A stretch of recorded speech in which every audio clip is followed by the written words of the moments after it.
Hello everyone, welcome to another Heroes of the Grid Ranger video. Today I'm going to be talking about a rather unique character in the game. He's not completely unique, but he was at the time, and that is Alpha 5. Now, Alpha 5 has technically 4 character cards and 2 different combat decks. And today I'm only going to be talking about the character cards and combat deck that came in the Forever Rangers pack. The other combat deck and character cards came in the Kickstarter exclusive box. Once I use that alpha, I will cover those cards in that video. Again, all the alpha cards I'm going to be talking about in this video are from the Legendary Rangers Forever Rangers pack. To start off, I'm going to break down his combat deck shield, and actually Alpha has a unique layout. He does not have 20 shields in his combat deck. He only has 18. He has 3 shield cards, 2 shield cards, and 5 1-shield cards. All that together, that only adds up to 18 shields. As far as I know, that is completely unique to Alpha. No other Ranger has less than 20, I think. I'm pretty sure, but I'll find out once I cover more Rangers. Starting with his first character card. Technically it's only one card, but you flip them. Each side has a different way to use them, because Alpha, he can be played as a Ranger, but he can also be played as a non-player character. Alright, so the first character ability Alpha has is this non-player variant's autonomous support. It's called a Friend Indeed.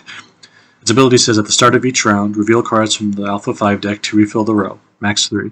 Any Ranger may discard 1 card from their hand to play an Alpha 5 card from the row. After resolving it, place it on the bottom of the Alpha 5 deck. So if you're not using him as somebody the player's controlling, then you have a row of 3 cards comprised of the top 3 cards of the Alpha 5 deck. Every round you reveal 3 new ones, and the Rangers, if they have something in their hand, they can opt to discard a card to play one of the Alpha 5 cards instead. And as this card says, they go to after the Alpha 5 card is played, it goes back to the bottom of the Alpha 5 deck. So you don't have to worry about having to waste resources to reshuffle it or anything like that. This kind of allows you to control, how the cards you're going to draw into with Alpha as you get further into the game. But I did not use this variant. I actually used him as someone I controlled. And that's the other side of his card, which is Servant of Zordon. Mission Control. Its ability says, while your figure is in the command center, you may participate in battles taking place in outer locations. If you do, you are not considered to be in the battle for the purposes of enemy card effects. So this can be a little confusing. Now, Alpha 5, if a player is actually controlling him, he can, according to the rules, he can move around and do anything that other Rangers can do. But if you want to leave him in the command center, he can still participate in any battle that's going out in any of the outer locations. With the caveat that he's not considered to be in the battle for the purposes of enemy card effects. So if enemy card says deal 6 damage to each Ranger, then Alpha 5 is not affected by that because that's an enemy card effect. He doesn't have to discard cards because of enemy cards. Anything that's printed on the enemy card does not affect Alpha. But he still is participating in the sense that he can play cards from his hand to attack enemy card. Well, not necessarily. He doesn't have any attack cards, but to support Rangers, Alpha could discard a card to add an extra 2 dice using the Red Dragon Thunder Zord. Like I said, it can be a little confusing, but you can play him you can just play him as a regular Ranger, move him around, participate in battles where he's located, or you can just keep him in the command center and just use him in any battle you want. It has its pluses and minuses, on both, depending on how you want to use it, but I had a good time with him. So let's start with the first card in his combat deck, which is going to be Team Effort. It's a 1-cost reaction card with 1 shield for defense. Its ability says, play this card after any Ranger plays an attack card with an energy cost of 0. Another Ranger may immediately play 1 card. Pretty self-explanatory. For 1 energy, another Ranger can play any card. An additional card doesn't have to be an attack. It can be a maneuver or reaction if they want. But the stipulation that the initial card that was played has to be an energy cost of 0. So let's say Adam played his Leapfrog Strike. Then you could play Team Effort for 1 energy. And then you choose Adam to play another card again. If he decides to play Rapid Hit, he'll gain 2 energy because he performs 2 different attacks, and Leapfrog Strike is on the top of his discard pile, so you basically had a net gain of 1 energy for that combo. Lots of combo potential with Team Effort. His next card is Energy Barrier. It's a 0-cost reaction card with 2 shields for defense. Its ability says, play this card when any Ranger suffers damage. Roll 3 dice. Reduce that damage by the number of hit results rolled. So notice it says hit results. So if you roll critical hits, that doesn't reduce it by 2. You have to roll regular hits, which is the most likely scenario anyway. So you can reduce up to 3 damage from this card. And I used this at least once, maybe twice. I think I used it twice actually in my game. Helped a lot, especially in combination with someone like Kat, who with her agile ability can manipulate the cards on her deck. Doing that was really beneficial in the game. Now is going to be Combat Protocol. It's a 0-cost maneuver card with 1 shield for defense. Its ability says another ranger may perform an attack with 2 dice. That ranger may choose to either reroll any number of dice during that attack or gain 1 energy. So this is one of those, one of the cards, maneuver, that lets you perform attacks without technically being an attack card.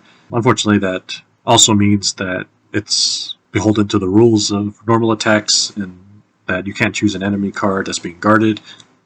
But being able to reroll any number of dice is very good. Something like the Tyrannosaurus could add dice to this attack because you are performing an attack. So you can use a Tyrannosaurus, add 2 more dice, so now you're rolling 4. You can roll any number of those, or you can gain 1 energy. You can't do both. I would probably most likely reroll the number of dice, depending on the situation, or what I roll, I guess. Either ability is very good. Combat Protocol, I actually didn't use it, but I just didn't really have the right opportunity to take advantage of it. But, it's still good to have. The next card in Alpha's deck is Coordination. It's a 1-cost reaction card with 3 shields for defense. Its ability says play this card before another ranger performs an attack. Add 1 die to that attack. That ranger may return that card to their hand instead of discarding it. I definitely made use of this card during my game. Adding 1 die to any attack is always good, and then the ranger doesn't have to return to their hand. They can still discard it if they want. So if Adam wanted to put his Leapfrog Strike or Rapid Hit into his discard pile because he gets some value out of having it there, he can still do that while rolling an additional die for one of his attacks. But you probably want to add the card that you probably won't want to use it on a card like Leapfrog Strike. You want to use it on a power weapon, like a power sword or something, that return it back to your hand. And yeah, it's a really good card, and like I said, I definitely used it in my game, and I'll get more into detail on that when I cover the whole team. But moving on, his next card is going to be Zord Maintenance. It's a 0-cost maneuver card with 1 shield for defense. His ability says gain 1 energy. Ready 1 exhausted Zord card of your choice. This is a very powerful card. It does use up your entire ranger turn. So you play this card, now the villains get to resolve their next card. But if you have a free turn, let's say you defeated an enemy card and it's coming up next, you can play Zord Maintenance to gain an energy. Ready a Zord that you used earlier, and now the defeated enemy card resolves and you didn't lose anything, so now you can maybe use the Zord again for something else on your next turn. Very powerful card. Just have to be aware of when it's the best time to use it, since, like I said, it does use up your turn, but it's still really good. And you gain an energy, so if nothing else, getting 1 energy is fantastic. The final card in his combat deck, the final unique card, is Battle Teleport. It's a 2-cost maneuver card with 3 shields for defense. Its ability says move any ranger from the command center to an outer location of your choice. If a battle is currently taking place in that location, that ranger may immediately play 1 card. And the more I read this card, the more maybe I've just been misusing that. I always thought powering up didn't let you draw draw any cards, because it shuffles the cards in your hand, discard pile, and deck. Shuffles everything together.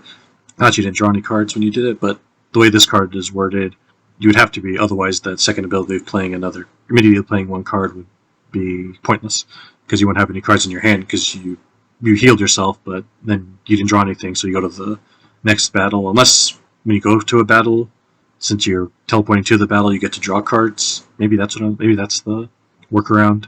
If somebody knows, let me know in the comments. But either way, either you draw the cards when you power up, or you draw the cards when you get back into battle. But if the ranger's defeated, they go to the command center, and now Alpha can teleport them right back, and then they play a card from their hand. Technically, you don't have to move them into a battle. You can just move them to an empty space if you want, maybe get them ready for the next fight. But you'll most likely want to teleport them into a battle so they can play a card.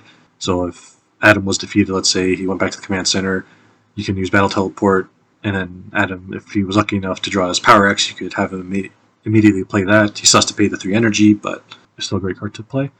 But yeah, I know that was kind of a little longer to get through that one. Alpha doesn't have any Zords himself, like specifically tailored to him, so I'll just tell you the one that I let him use. Because they say in the rule book, since he worked a lot with Billy, you can just treat it as him being the Blue Ranger of the team. And I guess I might as well just cover all the Zords. The first is the Triceratops, Billy's original Zord. Exhaust this card to allow any Ranger to choose up to 2 cards from their discard pile and return them to the top of their deck in any order. Great support card. Doesn't matter the shield value, you can add any 2 cards.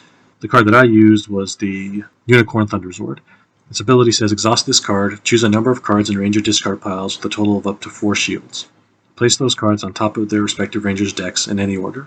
It could be weaker than the Triceratops, because Triceratops you can only get 2 cards, no more than 2 cards, but they can be any cards, the shield value. But Unicorn Thunder Zord, if you choose all 1 shield cards, you can technically get up to 4 cards back for Rangers. And the Unicorn lets you split this ability among multiple Rangers, so if one Ranger had a 2 shield they wanted and 2 more wanted a 1 shield card from their discard piles, then basically that's 3 Rangers that got to take advantage of this ability. I did use the Unicorn Thunder Zord once in my game, but it was the last Zord I drew, so I didn't get to use it as effectively as I wanted, but it still helped. Even if a player is controlling him, Alpha is still a support player. He doesn't have attacks of his own, so all these cards are really great to use. Next is the Blue Wolf Ninja Zord. Its ability says exhaust this card when any Ranger suffers damage. Reduce that damage by 2. That Ranger may look at the top card of their deck and may swap it with the card from their hand.